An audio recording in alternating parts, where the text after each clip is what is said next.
Hola, buenas. Una vez más aquí en Dame Rol y Llámame Friki. eh, Vamos a analizar un libro. Recordad que ya somos comunidad. Y en este caso el libro se trata de Personas y Dados. ¿De acuerdo? Un libro escrito por Tiberio. Esta review, por desgracia, no la hacemos todo el tiempo que nos gustaría y además este libro salió a principios de año, que recordad, a finales del anterior. Y hasta ahora no me ha tenido tiempo de leerlo. Pues como sabéis, la vida friki requiere de mucho tiempo para leer, hay muchas cosas pendientes y se publica mucho, ¿no?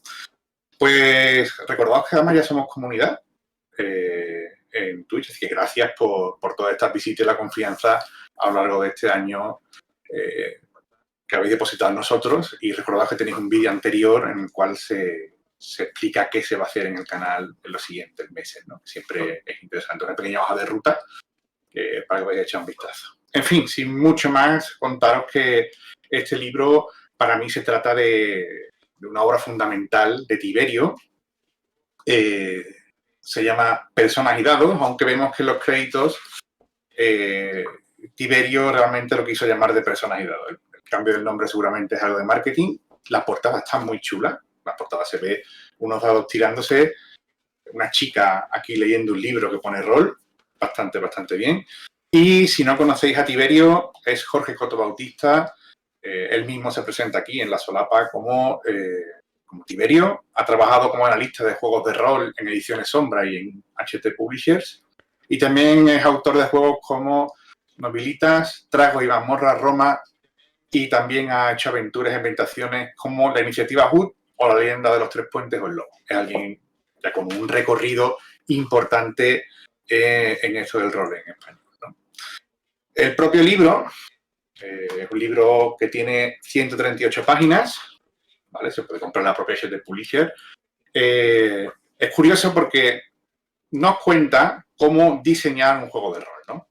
Y nos cuenta además en profundidad cosas como el sistema, la ambientación, en fin, que ahora veremos con un pelín más de detalle sin destriparlo, ¿no?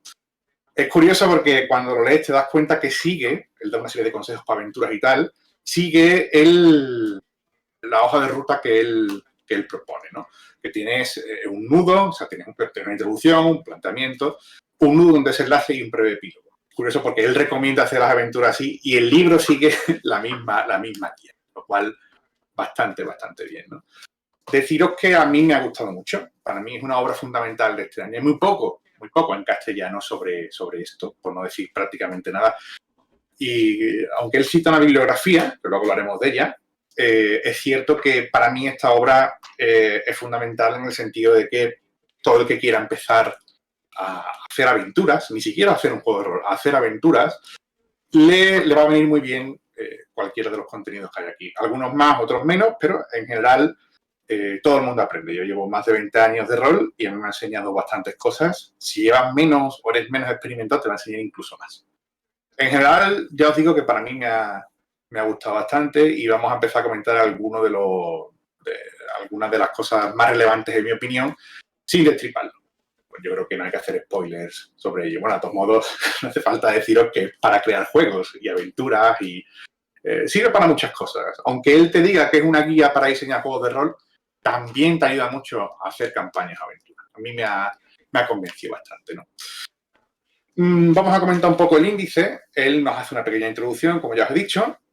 Luego el libro 1, que para mí es el más importante, habla de los sistemas. Para mí, es mi opinión, ¿eh?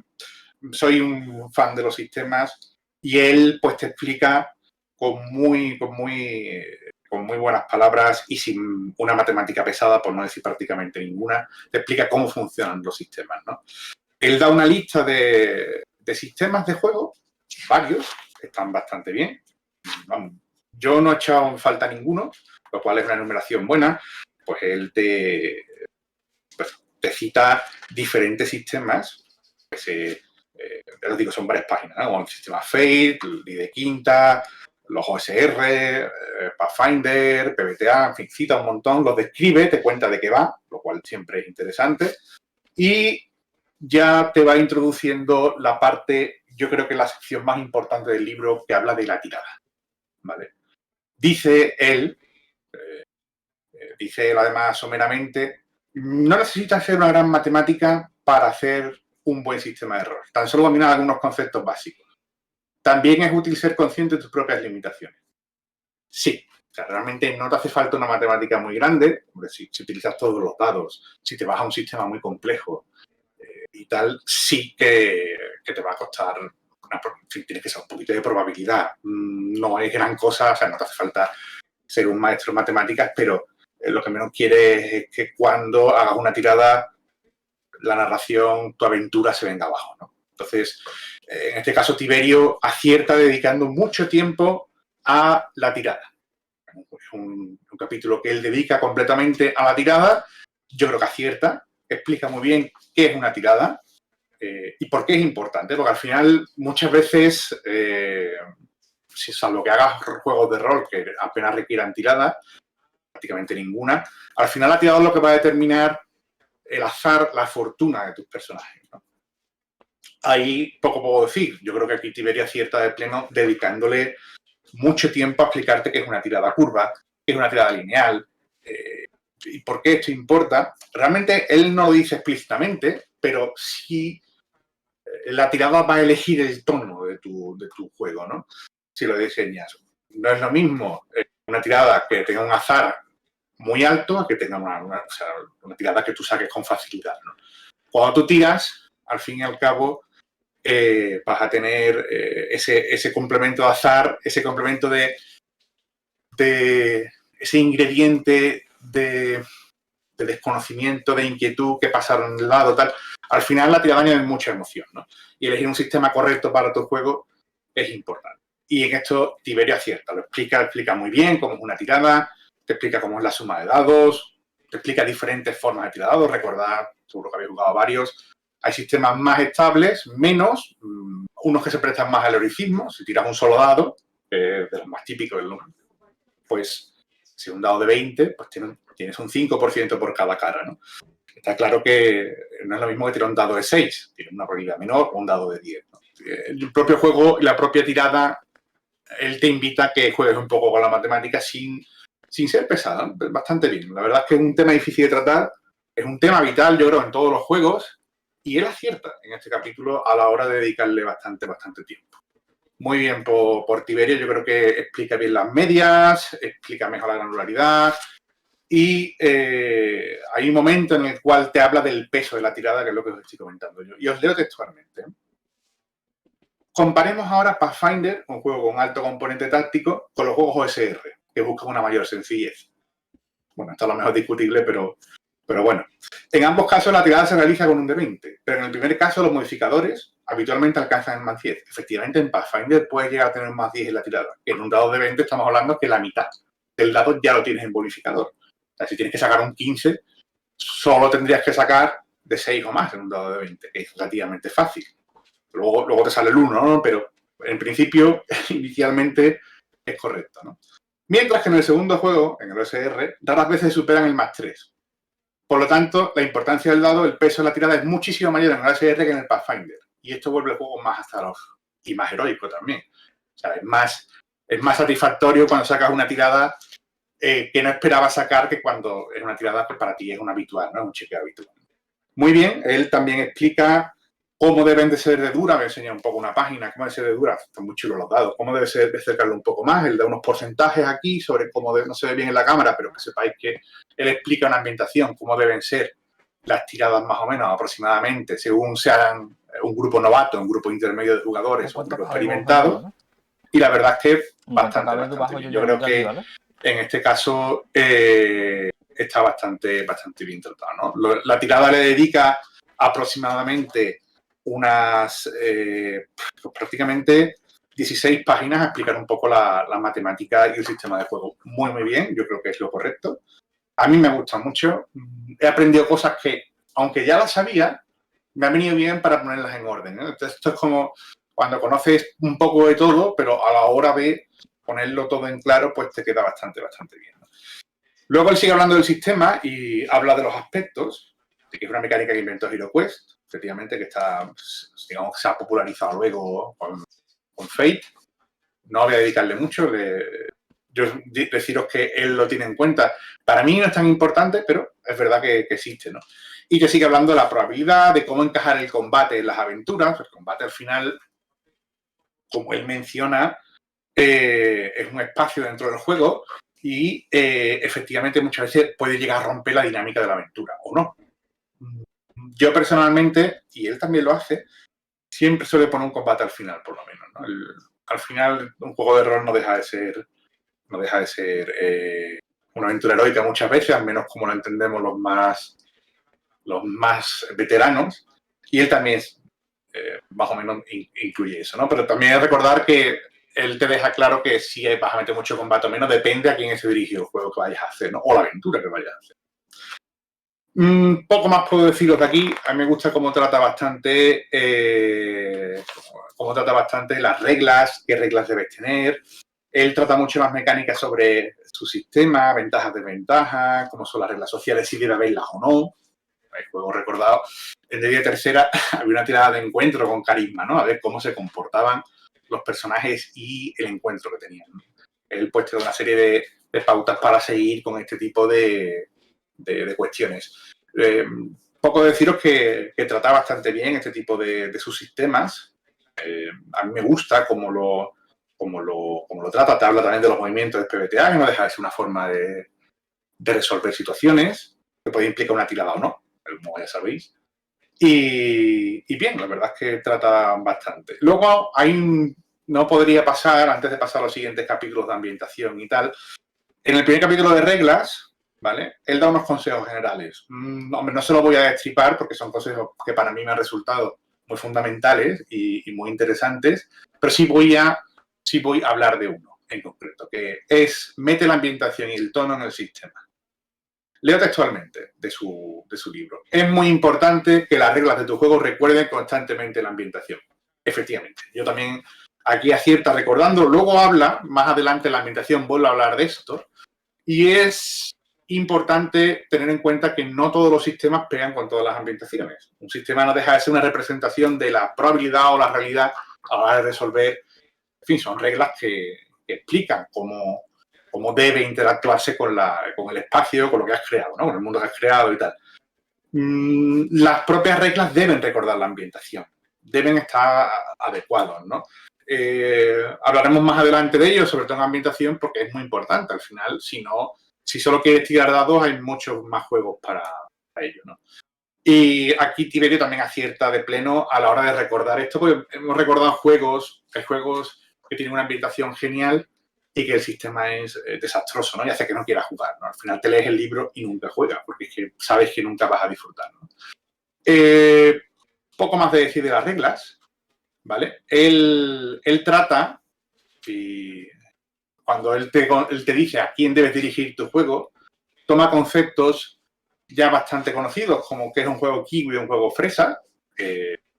Básicamente, deciros que un juego fresa es un juego que le puede gustar a todo el mundo y un juego kiwi es un juego que es más de nicho, ¿no? Un juego que nos gustaría. Un OSR probablemente nos gustaría a jugadores o jugadoras más nuevos, mientras que quizás a la gente que tenemos más, que hemos jugado ahí de segunda, tenemos más edad, la nostalgia nos tire, ¿no? También a mí me gusta la clasificación que hace, te da consejos sobre originalidad, sobre utilizar tropos o no usarlos. A mí me convence bastante. La verdad es que el primer capítulo es una auténtica joya. Los otros también, pero el primero para mí es el que yo creo que él le pone más énfasis y me gusta cómo trata ese tipo de cosas. Dentro del primer capítulo también dedica un tiempo a hablar de los jugadores, o las jugadoras en este caso. Él a veces habla en femenino. Hay que tener en cuenta que él tiene una nota en edición, a mí no me molesta especialmente, en el cual capítulos, depende del tipo del capítulo, el número, utiliza el masculino y el femenino como neutro. No es tampoco relevante ni importa a la hora de leer, ¿no? Él habla sobre el tipo de jugadoras que hay, ¿vale? Y a mí me gusta bastante la clasificación que da. Él toma una clasificación ya conocida en The Forge, que es la GNS Theory, la teoría GNS, en el cual clasifica a los jugadores por 3 tipos.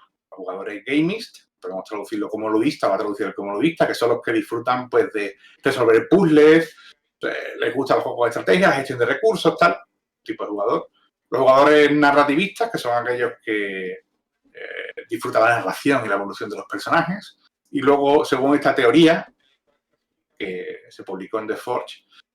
Luego está lo último, son los simulacionistas, que son pues aquellos que les gustan los sistemas con mucho detalle, realismo, etcétera, etcétera, etcétera. No sé, es un triángulo en el cual todos nos podemos encajar, te puede gustar más una cosa, te gusta una cosa menos, o te puede gustar todo, ¿no?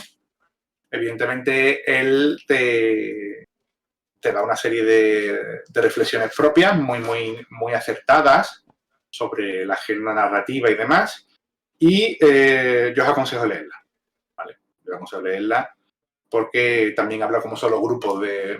Evidentemente, aquí también él mismo es consciente de que tú cuando haces un juego de rol, una aventura, depende mucho para el grupo que la vaya a jugar. Si tú eres un director de juego y tienes varios grupos de juego, sabes perfectamente qué más o menos le puede gustar a cada persona. Al final, un jugador o una jugadora es una persona y sabes más o menos qué le puede gustar. Y hay todo tipo de jugadores, ¿no? No puedo ir sin mencionar, cuando él habla de jugadores, no puedo dejar de mencionar la parte de una clasificación que dio Juan Carlos Herrero, que él menciona, que Tiberio menciona. Juan Carlos Herrero Lucas, que es un famoso autor de juegos, que ha escrito Comandos de Guerra o EXO. Pues por lo visto, en la primera edición de EXO hay un capítulo sobre narración que ha desaparecido en ediciones posteriores y que da una clasificación de jugadoras y jugadores muy interesante, ¿no? Y con algunos nombres como la suspicaz, la curiosa, la inercial, el de doble personalidad, la jugadora hiperactiva, la líder, la jugadora innovadora, la jugadora forzada, la jugadora lectora, etcétera, etcétera. La jugadora reglamentista, por supuesto, ¿no? Esa, con la que me identifico mucho, ¿no? Curiosamente desapareció Tiberio la menciona, pero esto venía en la primera edición de EXO, un juego de edición de sombra, si no mal recuerdo, y desapareció. Una lástima porque la verdad es que él hace un resumen aquí, yo os aconsejo que le echéis un vistazo, muy muy bueno, sobre el tipo de jugadores que hay, ¿no? Luego da la clasificación de Robin de Lost, que es digamos, la que ahora mismo es la más aceptada, ¿no? O de las más aceptadas, de las teorías de juegos más aceptadas que hay. Yo no la voy a leer, está por ahí en internet, la podéis buscar. Bien, vamos, habla un poco de los jugadores, es importante, yo creo que también es importante. Y sobre todo porque tú tienes que elegir cuando hagas una aventura, un juego de rol, y él incide mucho en esto, en qué tipo de personas crees tú que puedes jugar, ¿no? ¿Quién crees tú que va a jugar tu juego? ¿O quién crees tú que va a jugar tu aventura o tu campaña? Porque no todos tenemos los mismos intereses, no a todo el mundo le gusta lo mismo, vas a hacerlo más arriesgado, vas a cambiar el sistema, vas a utilizar uno, en fin, hay una serie de cuestiones y yo creo que él aquí te deja claro que aparte de todo, aparte de la ambientación, aparte del sistema, aparte de cómo quieras hacer las tiradas, el tono que le quieras dar, tengas en cuenta a los jugadores y a las jugadoras y en este caso yo creo que está bien que lo reseñe. Ahí es alguien experimentado, se le nota, y tiene pinta como que probablemente es algo importante y por eso le dedica varias páginas. Posteriormente, en el mismo capítulo, que para mí, os digo, es el más interesante, y justo al final, él habla de los goces del rol, ¿no? ¿Qué cosas nos pueden gustar en el rol? ¿Qué te puede gustar en el rol o una película incluso? O en cualquier novela. Pues él da una serie de goces, lo que él llama goces, que no dejan de ser objetivos o... Me costaría encontrar un sinónimo, pero no deja de ser las cosas con las que disfrutan, ¿no? Y te da pues una serie de ideas, ¿no? Como puede ser alcanzar objetivos, el drama, la fantasía de poder, la ingeniería de ficha. La ingeniería de ficha también es importante. Recordad que, por ejemplo, en D&D tercera o en Pathfinder 1 y en 2 también, lo que te gustaba es ver cómo crecía la ficha, ¿no? Te puede gustar la solución de puzzle, la táctica, también se juega bastante en quinta con táctica, o incluso el troleo, ¿no? Que es según leo textualmente, es el disfrute de torpedear y traicionar a tus compañeras. Y ser más lista que ellas, claro. Este tipo de goce, aunque altamente impopular y denostado, no deja de existir. Era necesario incluirlo en esta lista. Yo también considero, Tiberio, que es necesario. Parte, no es lo normal, porque un grupo de rol suele ser más colaborativo, pero es verdad que cuando pasan este tipo de situaciones y tu compañero te da una puñalada que no esperas, se agradece a veces, ¿no? Da vidilla, ¿no? Él te habla de cómo combinar estos goces para crear una ambientación mejor, cómo meterlo en la ambientación, cómo intentar que las reglas se compaginen. Yo creo que aquí también no lo había pensado. Son este tipo de cosas que hacemos de forma inconscientes y que está bien ponerla por escrito, porque algunas yo no habría caído, ¿no? Pero, por ejemplo, te dices que es muy común tener ingeniería de ficha y táctica. Totalmente claro. O historia y drama, ¿no? Esas son muy, muy obvias, pero otras que proponen no lo son tanto, ¿no? Y también te hablo de que hay cosas antagónicas, ¿no? Como ingeniería de ficha y drama. Yo no lo veo así, pero bueno,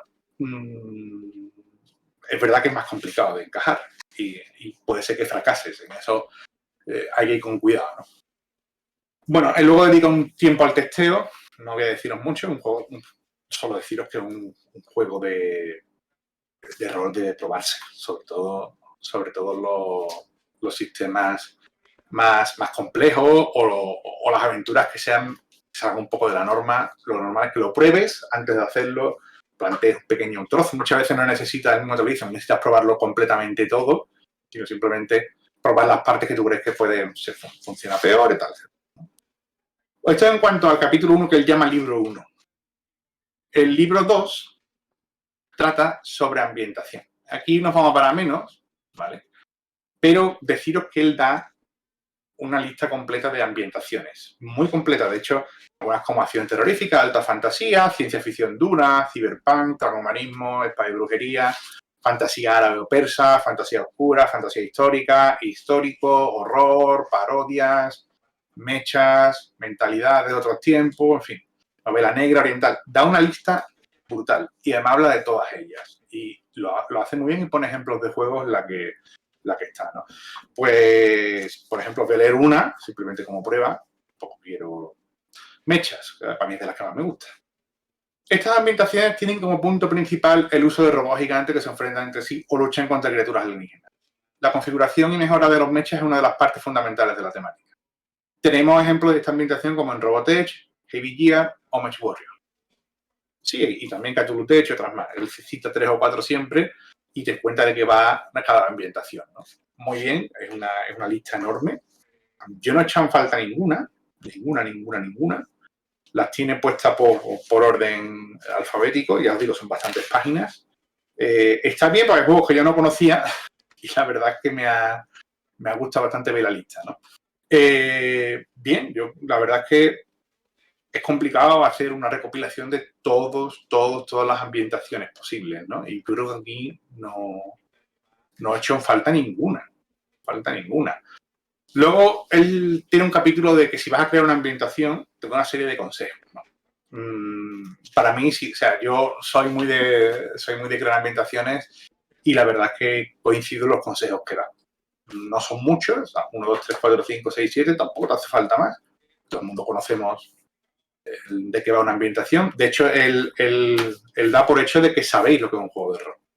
Que no estáis engañados y venís aquí de primeras, ¿no?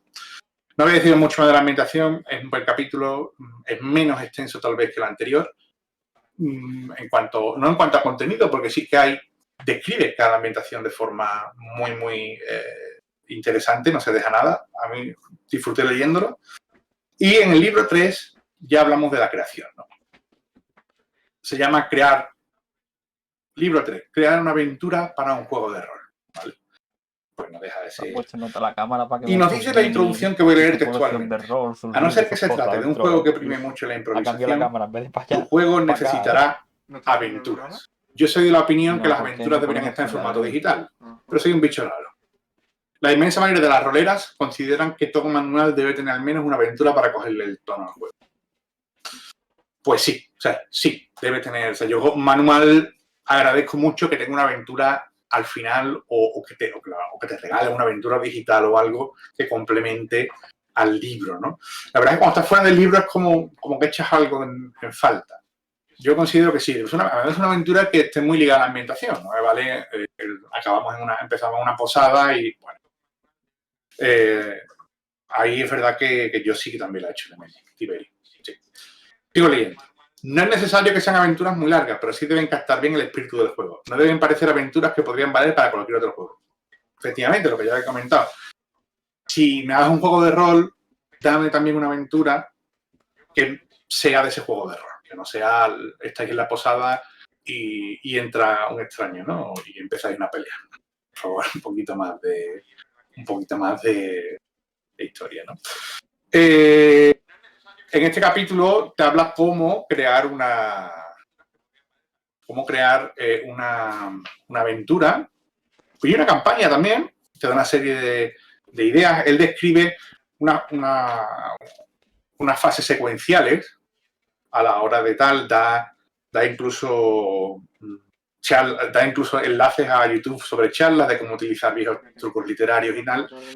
Y la verdad es que bien. Luego la estructura, él propone dos estructuras. La estructura aristotélica, en la cual pues tienes una introducción, un nudo, un desenlace y un epílogo. Y es como el libro está escrito, el libro sigue esta estructura. Y de hecho ahora mismo seguimos en el nudo. Y también propone una estructura oriental, que es una introducción, un desarrollo, un giro y una conclusión, ¿no?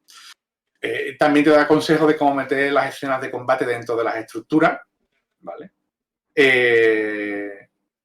Él dice, igual que yo, en cambio, cuando preparo aventuras para otros sistemas, tiendo a introducir un único combate, el final. Pues sí, yo también lo veo, sobre todo en sistemas que el combate sea farragoso. Hombre, no sé qué deciros. Si es quinta, que el combate se resuelve, yo tiro un dado y pasa la situación y tal, estupendo. Pero si vais al mundo de tinieblas, donde cada asalto es primer asalto, tercera acción de celeridad y va en 40 minutos, pues la verdad es que un solo combate va que sobra. Bueno, pues da una serie de consejos de cómo hacer este tipo de aventuras, la verdad. A mí me gustan mucho, son aventuras de cómo, o sea, son consejos de cómo hacer tu aventura, tu campaña, también. Que evites cosas como los Deus Ex Machina, que son muy comunes.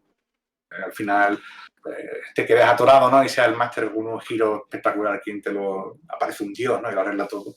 Lo evites, evidentemente. Otros consejos que están bastante bien, no lo voy a destripar para que lo leáis, pero la verdad es que luego sí que de las aventuras él propone dos tipos de aventuras, tres concretamente, la mezcla de ambos, que sería aventuras railroad o de encarriladas o tipo tren, que vas pasando por las estaciones, y las aventuras tipo sandbox, que son más, digamos, se prestan más a improvisación porque realmente lo que estás dando es un escenario, un entorno, ¿vale? Porque a veces el entorno tiene una trama dentro, lo cual a veces estamos hablando de algo retorcido.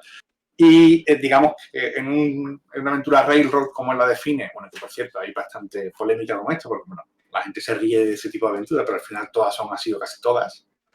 No deja de ser una serie de puntos por la que los personajes pasan escenarios, trama, o pasan o no, pero al final llegan a una estación final, digamos, ¿no? Una secuencia de escenas, una secuencia de capítulos, lo que tú quieras. Al final llegamos a donde había que llegar, ¿no? Y él, la verdad es que lo dignifica bastante, lo explica bien. Ya os digo que hay como una especie de burla a este tipo de aventuras, pero es que al final casi todas son así. Luego están las aventuras sandbox, que son, digamos, más libres, porque hay un escenario, los jugadores construyen parte de la historia, se improvisa más. Tiene también sus desventajas, él te las dice, los peligros que hay y tal.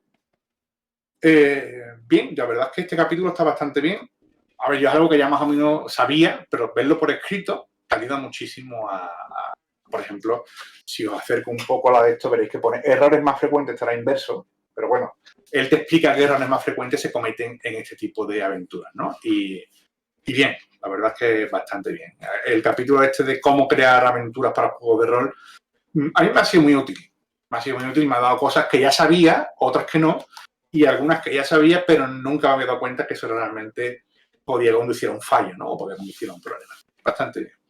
El libro cuarto, que es el siguiente, y ya nos queda poco, digamos que es, a partir de aquí, o el siguiente capítulo, ya es el desenlace del libro, se llama Escribir un juego de rol, ¿no? Y él mismo dice, supongo que te sorprenderá el título de este capítulo. ¿Y de qué venías hablando hasta ahora? De diseño de juegos, claro. Ahora toca pasarla a papel. Efectivamente, en este capítulo, ¿vale? Trata de cómo debes escribir, ¿no? Voy a hacer el tabla del estilo, que para mí es muy importante. Yo soy alguien muy pesado con el estilo que se usa. Y también habla del orden que debe seguir los capítulos, que me ha interesado mucho. ¿Qué programas utiliza para escribir? Y del estilo, él te da una serie de recomendaciones. A mí me hace una gracia una que no había caído. Y te dice, no escribas con frases largas. Este es un error que he visto muy a menudo. Una frase larga es más difícil de entender que dos frases cortas, no lo olvides. Sí, es cierto, es cierto. Y además he ido a probarlo, he ido a manuales de segunda edición y los he comparado con manuales de ahora. Efectivamente, el lenguaje era, en castellano, el lenguaje de segunda edición de D&D, el lenguaje era mucho, mucho más complejo en segunda que lo que es en quinta, pero mucho, mucho más. O sea, había frases mucho más largas, con subordinadas y tal. Es cierto que en estas ediciones se hace con un manual, ¿no? Él sigue diciendo que hay que simplificar, ¿no? En línea con el apartado anterior, muchas veces nos complicamos mucho la vida para explicar una cosa que no es tan difícil. Intenta siempre que tu explicación sea lo más directa, clara y sencilla que pueda. Recuerda que esto no debe ser un manual de instrucciones. Sí, pero también es arte, ¿no? O sea, vamos a ver muchas veces que es cierto que debe ser sencillo. Él te dice además que pongas ejemplos en los... cuando expliques una regla, pongas ejemplos, lo cual está muy bien hacerlo. Yo lo agradezco mucho muchas veces cuando te explico una regla, incluso aunque sea sencilla, a veces no lo pillas o no lo entiendes como el escritor o el editor del libro lo ha hecho, ¿no? O lo que quería decir, puedes interpretarlo de otra forma diferente. Un ejemplo siempre ayuda bastante, ¿no? Pero sí es cierto lo que él dice. Y es por desgracia, ¿no? Yo creo que la gente tiene menos comprensión lectora ahora que antes y sobre todo menos tiempo, tenemos menos paciencia. De leerte cosas densas y recargadas puede hacer que directamente no las leas, pases de ellas. También te he comentado con esto, ¿no? Hay una parte interesante, poco después en este capítulo de estilo, que te dice que utilice un lenguaje acorde a la ambientación, pero que no te vuelve otra vez a decirte que lo mantengas sencillo. Es decir, mola mucho adornar algo el texto, pero no lo lleves al límite de volver el libro farragoso y difícil de leer. Efectivamente. Esto es complicado de conseguir, ¿no?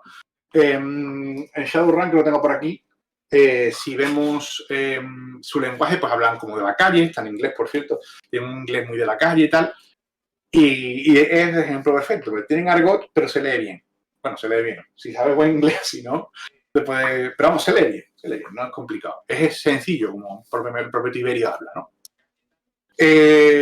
Nos habla un poco que mantengamos la ambientación en el sistema, ¿no? Este texto lo voy a leer, son pocas líneas, lo voy a leer tal cual, textualmente, porque me interesa para comentaros algo. Dice, a la hora de explicar el sistema, haz un esfuerzo por hacer constante referencia a la ambientación. Intenta siempre que quede claro que no estás haciendo dos libros separados, uno de sistema y otro de ambientación. ¿Y sabéis qué? Es cierto. Es cierto porque recuerdo un caso muy flagrante que es de Génesis, que publicó Edge o Edge, no sé cómo lo pronunciáis vosotros, el cual, pues, había dos libros. Uno de ambientación, que era la caña, y otro de reglas, que no era tanto. Y esa separación fue realmente desastrosa para el libro. Fue muy, muy complicado porque, de hecho, recordad que fracasó. Al final estás pagando dos libros, encima el sistema no acompañaba, la ambientación estaba por otro lado, y yo creo que aquí Tiberio acierta también. No debes separar la ambientación del sistema ni el sistema de la ambientación. Pero ni física ni espiritualmente. Eso de sacar dos libros generalmente es mala idea. Yo no me ha terminado de convencer nunca, la verdad. No terminado de convencer nunca. ¿No? Si me sacas la ambientación por un lado y el sistema por otro, me estás diciendo que puedo utilizar cualquier sistema genérico tipo Savage World para jugar, ¿no? Porque total, no hay mucha... No parece que sea importante. Aquí es cierto que acepta, yo no sé si él se acordaría de Génesis en este caso, pero sí que tiene razón. Es complicado sacar el sistema, ¿no? Poco más deciros de este capítulo, el cual me he extendido más de lo que debería, en el cual que sí que él te habla del orden, de cómo debe ser el orden. Pues hay varias opciones. Hay poner la creación de personajes primero, la ambientación primero, introducir un relato, no introducirlo, hacer un resumen de la ambientación. Él da varias estructuras que se han usado a lo largo de los tiempos y te dice que elijas el orden que más te gusta. A mí, bueno, pues todos me gustan, todos tienen sus ventajas y sus desventajas, ¿no? Luego propone una serie de programas para escribir, y algunos no los conocía, es decir, más allá del LibreOffice Writer, que ya él lo habla de ello, habla de otra serie de programas que están bastante bien, yo no los conocía. Más orientados a escribir novelas, y la verdad es que bastante bien. Echo de menos que no te hable del programa de maquetar, pero bueno, se ve que él habrá maquetado poco y no querrá tampoco hacer nada de eso, ¿no? El siguiente libro, y ya este sí que es conclusión, es editar un juego de rol. Aquí sí que te habla de cómo se hacen las correcciones, quién debe hacerlo, qué ventajas tiene, qué tal. A mí me gusta bastante. La verdad es que no sabía este tipo de cuestiones que se dan, ¿no? Cómo debe ser la ilustración, que te das cuidado con la ilustración, cómo se debe maquetar, etcétera, etcétera. Qué fondos debe ponerse. Es curioso porque dice, leo textualmente, muchas veces una maqueta entra por los ojos, que entre por los ojos es más efectiva que las mejores ilustraciones del mundo. Efectivamente, Tiberio, pero aquí sí que te voy a dar un pequeño tirón de orejas. El libro es soso. La maquetación es correcta, pero el libro es soso. Es decir, no tiene ninguna trama, no tiene ninguna decoración, el pie de página es simplemente un número. Se lee muy bien, eso es verdad que el tamaño y la tipología de la letra es agradable, pero, tío, y encima hay pocas ilustraciones, aunque las que hay están chulas. Pero, hombre, le podía haber puesto algún pie de página, algún colorcito, en fin. No importa, no le resta calidad. Yo entiendo que es un tema de precio. El libro es barato, el libro no llega a 15 euros, vale 14,95. Entiendo que añadir ese tipo de cuestiones encarece el producto, ¿no? Al final, si quieres llegar a más gente, pasar de 15 a 18, pues a lo mejor ya no se lo compra tanta gente. Puede ser una decisión editorial, ¿no? Bueno, en este capítulo pues te habla de la maquetación, de la ilustración, de las correcciones que debe de tener, cómo se hace un depósito legal, que yo eso no lo conocía. Te habla interesantemente de la edición digital, cómo debe ser el PDF, qué formato, los enlaces que debe tener, cómo debe ser el texto, las capas.